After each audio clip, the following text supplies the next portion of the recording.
pilot project ito, kung maganda ang maging resulta, ang plano talaga namin ay gagawa kami ng ganito ng isang ganito bawat buwan para mapuntahan at hindi lamang dito sa Maynila kung hindi sa iba't ibang lugar din.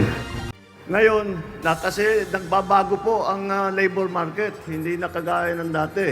At iba na ang pangangailangan ng mga negosyo, ng mga korporasyon. Ibang klase ng mga workers ang kanilang hinahanap.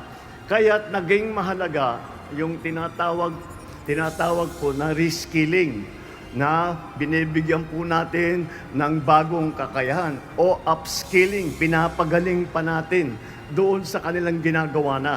Typically ang OWA, meron silang reintegration program, no? At meron silang nakalaan na budget diyan.